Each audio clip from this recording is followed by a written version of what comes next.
29 November থেকে শুরু হচ্ছে অনূর্ধ্ব 17 ইউথ ন্যাশনাল বাস্কেটবল চ্যাম্পিয়নশিপ। তারই আগে প্রেস কনফারেন্স সেরে নিল basketball association, West Bengal basketball association. এদিন এখানে উপস্থিত হয়ে গেছিলাম। এই প্রেস কনফারেন্সেরই বিশেষ কিছু মুহূর্ত রইল আপনাদের জন্য। বাস্কেটবল আবারও শুরু হচ্ছে চ্যাম্পিয়নশিপ। আপাতত একটু বিশদে যদি বলেন, কতগুলো দল পার্টিসিপেট করছে, বেঙ্গল থেকে কতজন রয়েছে, সমস্ত কিছু নিয়ে যদি একটু বিশদে। এটা হচ্ছে 39 ইউথ ন্যাশনাল বাস্কেটবল চ্যাম্পিয়নশিপ। এতে হচ্ছে 30টা ছেলেদের এবং 26টা মেয়েদের টিম পার্টিসিপেট করছে। টোটাল পার্টিসিপেট হচ্ছে 1200। এটা আমাদের এই প্রথম কোনো রেড রোডের ময়দানে ন্যাশনাল চ্যাম্পিয়নশিপ হচ্ছে। এর প্রিলিমিনারি রাউন্ডগুলো হচ্ছে ময়দানে হবে, রেড রোডে। ফাইনাল এবং সেমিফাইনাল দুপুরজলা ইন্ডোর স্টেডিয়ামে। এবং দুপুরজলা ইন্ডোর স্টেডিয়ামে প্রথম কোনো ন্যাশনাল চ্যাম্পিয়নশিপ হচ্ছে। আগে কোনো খেলার কোনো এত বড় কোনো ফাংশন হয়নি। দুপুরজলা প্রথম দুপুরজলায় কোনো ন্যাশনাল চ্যাম্পিয়নশিপ হচ্ছে। How much you confident many of Bengal basketball player is participating here? What will be your message and what you will say about that? How much you confident to get a chance proper way in this? I would just wish them all the best of luck, to play to the best of their ability and to give the best. That's all. You can't do more than that. And we'll be happy with that. And what do you think, who will be the most competitor state for the Bengal?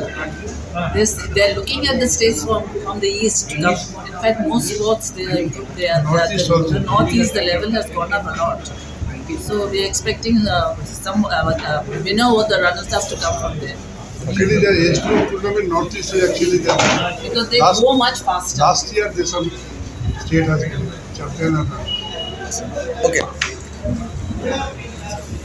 একই প্রশ্ন রাখবো, একটু যদি বিশদে বলে দেন পুরো বিষয়টা নিয়ে।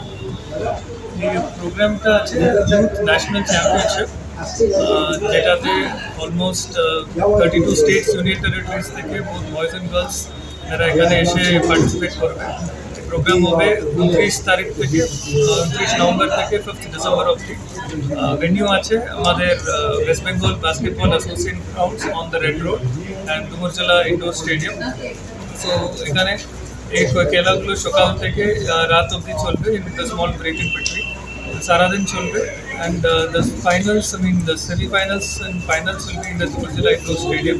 আমি আপনাদের মাধ্যমে রিকোয়েস্ট করছি আমরা পাবলিককে সবাই এসে একটা দেখতে, আর যারা প্লেয়ার্স এসছেন বিভিন্ন স্টেট থেকে ওদেরকে এনকারেজ করার জন্য, সো দ্যাট এই প্রোগ্রামটা গ্র্যান্ড সাকসেস।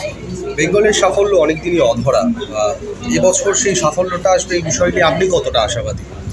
আমরা ভেরি মাচ হোপফুল আছি। আমাদের ছেলেমেয়েরা ভালো খেলছে। আমরা ওদেরকে part of the year long training একটা স্পেশাল কোচিং ক্যাম্প 1 মাস করে আমরা অর্গানাইজ করে ওরা ট্রেনিং নিচ্ছে। And they are also confident, যেহেতু it is a national event, সব স্টেটস থেকে দের best teams will come. So আমাদের বেস্ট ছেলেমেয়েরা যারা বেঙ্গলে খেলে বাস্কেটবল, তাদেরকে আমরা সিলেক্ট করে আমরা ট্রেনিং দিয়ে আমরা ওদেরকে পার্টিসিপেট করাচ্ছি। সো আশা করছি ওরাও they will play very well and hopefully we should get a medal in this. Thank you. অনিতাদি, দীর্ঘদিন ধরে তুমি বাস্কেটবলের সঙ্গে যুক্ত রয়েছো আর এখনও একই রকমভাবে ছোটোদেরকে নিয়ে কাজ করে চলেছো।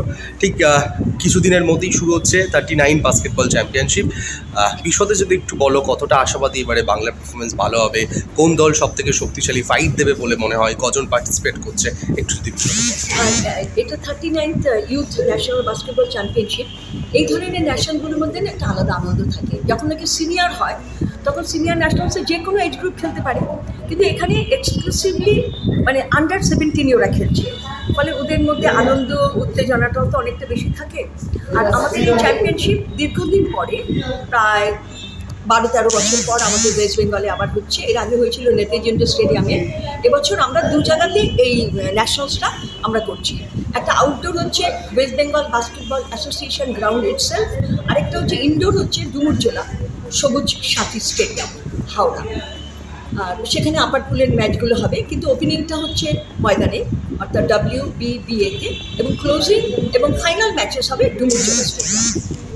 প্রায় 29টা রাজ্য থেকে আসছে, ইউনিয়ন টেরিটরিজের দলগুলো সহ, ছেলে এবং মেয়েদের।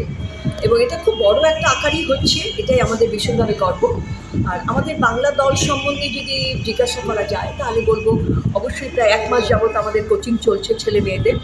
তারাও অনেক চেষ্টা করবে, অনেক লড়াই করবে। যেহেতু কলকাতার মানে বাংলার বুকে হচ্ছে, অর্থাৎ বাংলার ছেলেমেয়েরা তো তাদের মায়ের সম্মান রক্ষার জন্য অবশ্যই তারা লড়াই করবে। থ্যাংক ইউ দিদি।